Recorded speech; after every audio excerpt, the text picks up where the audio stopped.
नमस्कार दोस्तों, स्वागत है आपका फार्मारोक्स के यूट्यूब एजुकेशनल चैनल में। तो आज हम ऐसे टैबलेट के बारे में सीखने वाले हैं कि जो बलगम को काफ़ी आसानी से निकालती है। तो यहाँ पे जो हम वीडियो में देख रहे हैं उस तरह से जो छाती में कफ जमा हो जाता है, तो वो कफ को बहुत ही आसानी से निकालने वाली दवा के बारे में हम आज के वीडियो लेक्चर में सीखेंगे। साथ ही जानेंगे कि ये जो टैबलेट है वो कुछ ऐसे हेल्थ प्रॉब्लम्स सॉल्व करती है, जैसे कि सांस लेने में दिक्कत होती है।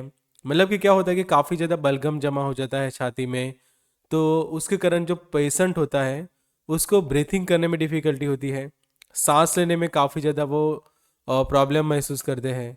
फिर बलगम जो है वो काफ़ी ज़्यादा अधिक मात्रा में शरीर में बनता है, जिसके कारण क्या होता है कि जो फेफड़ों का जो भाग होता है वहाँ पे ये बलगम जो है वो काफ़ी ज़्यादा मात्रा में जमा हो जाता है। और जो पर्सन है उसको बात करते वक्त या फिर जब सोया हुआ है उस वक्त काफ़ी ज़्यादा जो है वो खांसी आती है, और ये जो खांसी है वो लंबे समय तक चलती रहती है। तो ये जो सभी प्रॉब्लम्स को सॉल्व करने वाली बहुत अच्छे टैबलेट के बारे में सीखते हैं कि जिसका नाम है एबीफाइलिन एसआर टैबलेट।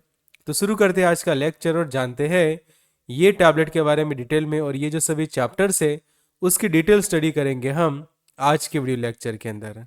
तो शुरुआत करते हैं सबसे पहले बेसिक्स से। तो ये जो टैबलेट है वो ऐसे क्लास का मेडिकेशन है कि जिसको हम ब्रोंकोडायलेटर्स कहते हैं।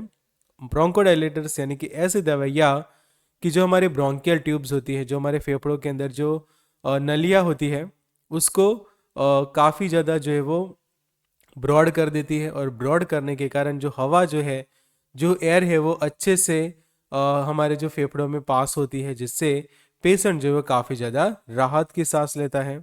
फिर ब्रांड नेम देखिए तो एबीफाइलिन जो है उसका ब्रांड नेम है कि जिसके अंदर 200 मिलीग्राम जितना ड्रग प्रेजेंट है, और ये सस्टेन रिलीज टैबलेट है, यानी कि धीरे धीरे अपनी दवाई जो है वो रिलीज करती है। और जो सॉल्ट कंटेंट की हम बात करें तो एसिब्रोफ्लाइलिन जो है वो उसके अंदर प्रेजेंट है 200 मिलीग्राम जितना। मैन्युफैक्चर की हम बात करें तो सन फार्मास्यूटिकल्स जो है उसके मैन्युफैक्चर है। और सन फार्मा के बारे में मैं आपको बताऊं कि ये एक इंडिया की मल्टीनेशनल फार्मास्यूटिकल कंपनी है जिसकी हेड ऑफिस इंडिया में मुंबई में है। तो यहाँ पे आप समझो, तो ये जो टैबलेट के जो यूज़ है, तो जो रेस्पिरेटरी प्रॉब्लम्स होते हैं, मतलब कि जो हमारा श्वसन तंत्र है उससे जुड़े जो प्रॉब्लम्स होते हैं, जैसे कि अस्थमा है, सीओपीडी का जो प्रॉब्लम है, और उसमें ये होता है कि कई बार बलगम काफ़ी ज़्यादा बनता है, छाती में कफ जमा हो जाता है, जो ब्रोंकियल ट्यूब्स होती है वो काफ़ी ज़्यादा जो है वो सिकुड़ जाती है, तो उसको ब्रॉड करने के लिए ये मेडिकेशन जो है वो हेल्प करती है। और ब्रोंकाइटिस के प्रॉब्लम को भी सॉल्व करने में एबीफाइलिन एसआर टैबलेट को जो है वो प्रिस्क्राइब किया जाता है। तो जो सांस लेने में दिक्कत होती है, सांस की तकलीफ होती है, फिर बलगम काफ़ी ज़्यादा अमाउंट में बन जाता है शरीर में और वो आसानी से नहीं निकलता, तो ऐसे समय में एबीफाइलिन एसआर टैबलेट को यूज़ करने से ये जो सभी प्रॉब्लम्स है वो ठीक होते हैं, और पेशेंट को जो है वो काफ़ी ज़्यादा जो है वो प्रॉब्लम्स में राहत मिलती है। तो यहाँ पे मैं वीडियो के बीच में आपको एड ब्रेक लेके बताना चाहूँगा कि जैसे हम आज के वीडियो में ये टैबलेट के बारे में सीख रहे हैं, बलगम के बारे में सीख रहे हैं, और फिर सीओपीडी जो है, अस्थमा है, तो ये सभी बीमारियों के बारे में आपको डिटेल में सीखना है, उनके उपचार के बारे में सीखना है कि कौन सी दवाइयाँ यूज़ होती है। तो जो हमारी बुक है उसको आप ज़रूर से परचेस कर सकते हैं। जो डिसीज एंड ट्रीटमेंट बुक जो है वो अब रेडी है, तो ये बुक को परचेस करने के लिए आप दिए गए नंबर पे हमें व्हाट्सएप कर सकते हैं। तो अब आते हैं टॉपिक पे और समझते हैं उसके लेवल के बारे में।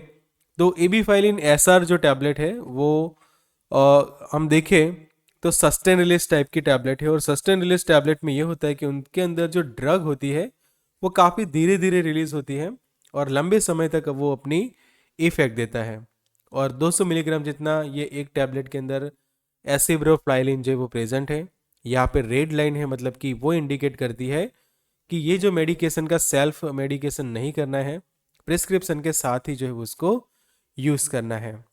टैबलेट के टाइप की हम बात करें तो ये सस्टेन रिलीज टाइप की टैबलेट है, और अनकोटेड है, उसके ऊपर किसी भी तरह का कोटिंग नहीं किया है। पर यहाँ पे एक डायरेक्शन ये है कि जब कोई person sustain release tablet use करता है तो उसको ना ही चबाना है ना ही क्रश करना है, उसको जो है बिना तोड़े निगल जानी होती है। तो ये खास एक डायरेक्शन आपको ध्यान रखनी है जब कोई पर्सन एसआर टैबलेट को यूज़ करता है। तो उसका रीज़न ये होता है कि जब आप ये टैबलेट को तोड़ देते हैं तो क्या होता है कि वो काफ़ी स्पीड से काफ़ी फास्ट अपना ड्रग जो है वो आपके शरीर में रिलीज कर देती है, जिससे कई बार साइड इफ़ेक्ट्स भी हो सकती है, और जिस तरह से आपको उसकी इफ़ेक्ट चाहिए वो नहीं मिलेगी। उसके कारण आपको क्या है कि उसको ना ही तोड़ना है ना ही उसको चबाना है, पूरी की पूरी टैबलेट को जो है वो बिना तोड़े निगल जानी है।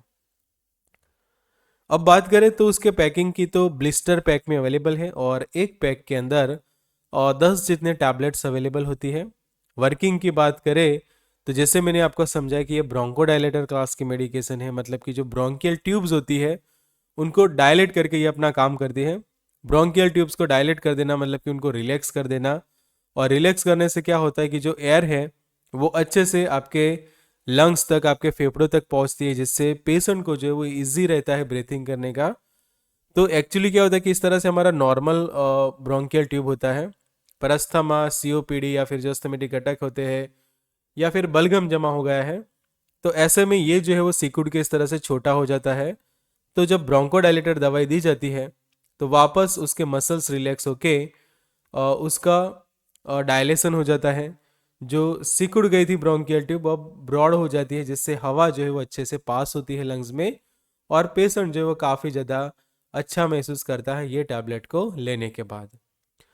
जब कोई पर्सन को ऐसा प्रॉब्लम है कि उनको ब्रोंकियल ट्यूब नैरो होने से अस्थमा अटैक आता है या फिर ब्रीथिंग इससे होता है, तो ये मेडिकेशन लेने से ये प्रॉब्लम सॉल्व होता है।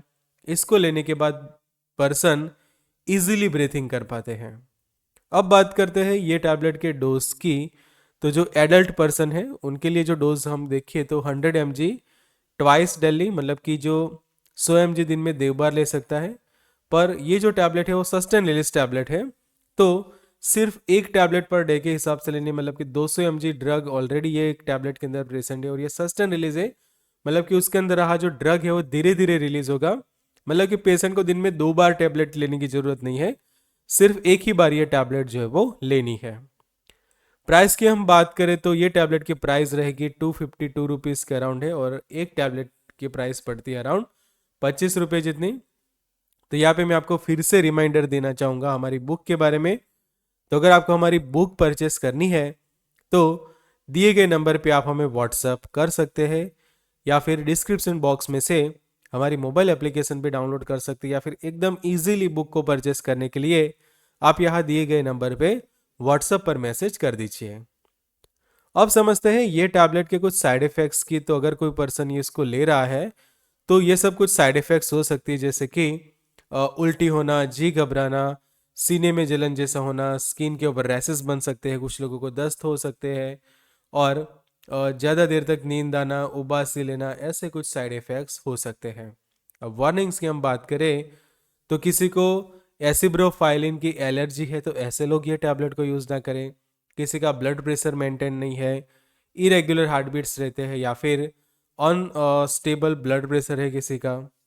उसके अलावा हम देखें तो जो हार्ट अटैक का जो किसी को प्रॉब्लम हो रहा है, किडनी डिसीज़ है, लीवर रिलेटेड जो प्रॉब्लम्स है, गैस्ट्रिक या फिर डिओडिनल अल्सर के जो पेशेंट हैं वो उसको यूज़ ना करें।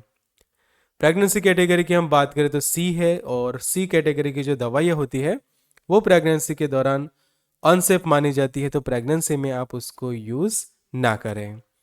फिर यहाँ पे जो लिस्टेड जो दवाइयाँ है उसके साथ ये ड्रग ड्रग इंटरेक्शंस करती है, मतलब कि अगर आप ये दवाइयाँ यूज़ कर रहे हैं तो कॉम्बिनेशन में ये मेडिकेशन को यूज़ आप ना करें।